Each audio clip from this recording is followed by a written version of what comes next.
자신이 믿음의 반석에 섰는지를 분별할 수 있는 기준 8째는 욕심, 사심, 탐심입니다.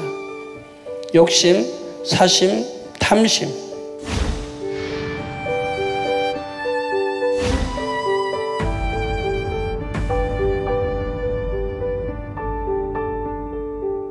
야고보서 1장 14절 15절에 오직 각 사람이 시험을 받는 것은 자기 욕심에 끌려 미혹됨이니, 여러분 시험 받는 것은 자기 욕심에 끌려 욕심에 끌려 미혹됐다. 그럼 여러분 서로 믿음의 형제끼리 동거를 하지 말라고 수없이 다녀서 말합니다. 그런데 동거를 했어요. 하나님 말씀인데도 불순종하고 동거를 했습니다. 그럼 왜 했겠습니까? 자기 안의 욕심, 사심에 끌려 해서 미혹을 됐다 이 말이에요. 결국 자기 사심, 욕심의 미혹, 그런 미혹을 당했다 이 말이에요. 정도를 건다면 안 그런다 이 말입니다. 그래서 욕심, 사심, 탐심 때문에 이렇게 미혹을 받고, 더구나 하나님 말씀에 불순종해서 이렇게 해가지고 미혹받고 사단의 역사, 쾌계에 빠져든다 이 말입니다. 그래서 욕심이 잉태한 즉 죄를 낳고, 욕심이 잉태한 죄 나오잖아. 죄를 낳고, 죄가 장성한 즉 사망을 낳느니라. 결과는 사망인 거예요. 아나니아 삽비라 욕심 때문에 약속 오기죠. 그거 못 받았죠. 한번 봐봐요 성경. 그런 줄 그거 못 받아 즉결처분이에요. 즉결. 곧장 가는 거예요 지옥으로. 그러니까 그런 것은 그것도 죄 중에 큰 죄로 들어가요. 욕심과 탐심은 물질, 명예, 권세, 외모 등 다양한 분야로 표출되어 나올 수 있죠.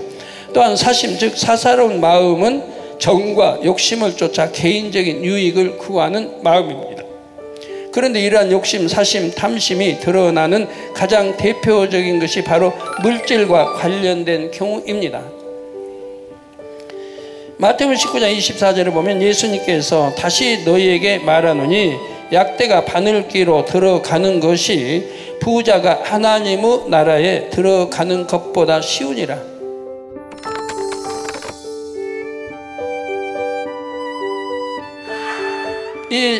이 말씀은 꼭 부자라고 해서 천국에 들어가는 것이 어렵다는 의미가 아니라 물질에 대한 욕심과 탐심을 경계하신 말씀입니다. 이런 게 있으면 천국에 가기 어렵다고 지금 말씀하는 거예요. 물질에 대한 욕심이 있어서 돈을 사랑하다 보면 결국 마음이 하나님으로부터 멀어집니다. 점점 더 세상적이고 정욕적인 것에 쏠리죠. 돈이요, 참 살리기도 하지만 죽이는 일을 얼마나 많이, 이 세상이 어지럽고 이 돈으로 이런 욕심 이런 것으로 인해 얼마나 불의하고 범죄하고 뇌물, 사심, 사기, 도적질 혼란케 하고 하나예요. 그러다 보면 믿음의 형제를 속이기도 하고 정도에서 벗어나는 여러 가지 행함들이 나옵니다.